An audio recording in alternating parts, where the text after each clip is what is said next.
Det første spørgsmål er, har du nogensinde haft nogle patienter, som havde dopet sig? Ja. Okay, vil du fortælle noget om det? Men det har jo en masse, der går i motionscenter, eller masse. Jeg har nogen, der bruger steroider. Ja. Og væksthormoner, hvad de ellers går og tager. Ikke? Og jeg må sige, når jeg snakker med dem, så fraråder jeg jo ikke, fordi der er jo bivirkninger ved det her. Ved at tage, ikke? Og der er også nogen, der har taget i sportsdopingkontroller. Ikke? Jo. Og så har jeg en her, der hedder, hvad er bloddoping? Hvad er det, man gør, og hvad er det, der sker i kroppen? Ja, det du gør, det er, at du tapper blodet. Det vil sige, at du tapper de røde blod. Du tapper blodet, det er det, man kalder fuldblod, ikke? Og så centrifugerer du det, det vil sige, så gemmer du de røde blodlegemer, der hvor der også hedder hemoglobin, og det er der ilten bliver gemt. Når du så sprøjter det ind igen efter noget tid, så får du simpelthen et ilttilskud. Det vil sige, at eksempelvis langrensskiløber, cykelrytter og så videre, de får lige pludselig noget ekstra ilt optaget. Det vil sige, at de kan simpelthen yde mere arbejde. Og det er de røde blodlegemer, man tager fra? Ja. Okay, godt. Det var derfor Michael Rasmussen havde en blodcentrifuge. Ikke? Det vil sige, at man tager, når jeg tager en blodprøve, ikke, så centrifugerer man, og så bliver delt i serum og i de røde blodlegemer. Ja. Hvad kan risikoen være, når man har dopet? Altså hvis du nu tager bloddoping for eksempel, det er, at blodet bliver tykkere, og dermed får du en øget risiko for, at du bliver små blodpropper. Og det er jo det, der er faren ved det. Ja. Ikke? Fordi selve det at opkoncentrere det, ikke? Det bruger man jo også medicinsk. Ikke? Også. Den anden EPO, som man også, og det er jo igen for at øge iltoptagelsen i blodet. Du øger simpelthen antallet af røde blodlegemer. Ja. Steroiderne og væksthormoner og så videre, man ellers bruger, det er jo igen, det kan give for eksempel knogleskørhed, du kan bare knogler ved det, ikke? Det kan give påvirkning af hele hormonsystemet i kroppen.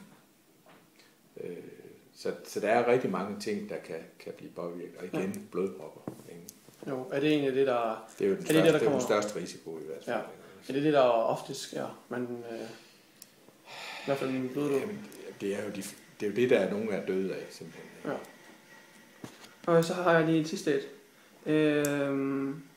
Tror du, at dem der doper, de kender bivirkningerne, inden de doper sig? Nogle gør. Altså, man kan sige, at de professionelle sportsfolk, de kender jo fuldstændig konsekvenserne. Ja.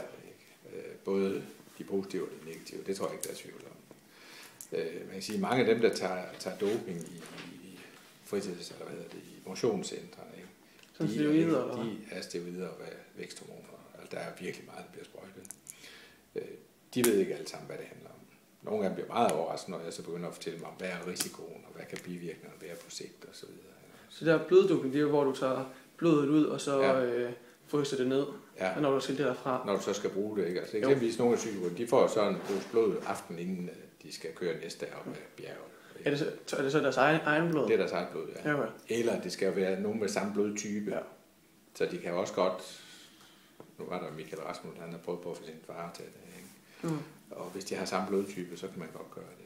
Og så når med steroider, er det så bare, eller alt det der væksthormoner, er det sådan noget, det bare får sprøjtet ind? Det sprøjter ind i musklen. Altså de tager i læggen, eller hvad? Typisk er lårmuskler, eller i mavemuskulaturen, ikke? Jo. Så de fleste, de tager det her, for der kan man dels se, at der er let at stikke, ikke? Så det er det, de fleste gør. Så der er rigtig meget skrammel, ikke? Jo. Og mange risici ved det, ikke? Altså jeg har også haft en, der har taget, også i motionscenteret, steroider, han fik simpelthen forstørret hjerte, som han opdagede i forbindelse med en operation.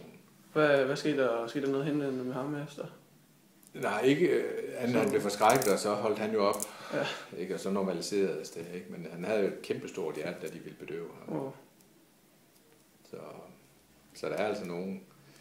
Og så er der jo mange andre. Der er også meget, hvis du snakker doping, ikke? Stimulanser, ikke? Narkotika, hash for eksempel. Ikke? Det er jo også på dopinglisten. Ikke? Er det? Ja. Ja. Hvad med alkohol? Er det også det? Nej, det er det vel også. Du må ikke have promiller i blodet, fordi det kan også godt stimulere nogle ting. Det giver dig så kan man holde mere smerte, og for eksempel som skal til boksning eller noget sports. Ja. Men der er jo meget det medicin, vi bruger til daglig også, der også er på doping. Det skal man lige huske. Ja. Sådan har vi lægen. Astma-medicin for eksempel. No. Hvis ikke du har astma, så kan du godt forbedre din lungefunktion ved at tage astma-medicin, ikke? Okay. Eksempelvis svømning, nogle af de der ting. Kan der så være nogle bivirkninger med... Jamen, det er jo lidt de samme, ikke også? At hvis du tager medicin, du ikke i virkeligheden har brug for, så øger det, der er også selv, du har brug for, så er der også en risiko, men sige, så tager du selvfølgelig, fordi du har en sygdom. Ja. Hjertemedicin. Har brug for det. Ja, har brug for det. Ikke? Beta-blokker, som er sådan et hjertemedicin, er jo også et typisk brug. Det giver dig ro. Ikke? For eksempel en skytte, der har behov for ro. Hvis du tager beta-blokker der, så er dine hænder meget mere i ro. Men det er også på dopinglisten, men det er der jo nogen, der får på grund af deres hjerte, for eksempel. Okay. Så der er jo meget af det her, man godt må bruge, bare man har et test på det, og har en defineret sygdom. Ikke? Ja, så til normalt i dagligdagen. Ja. Ja. Så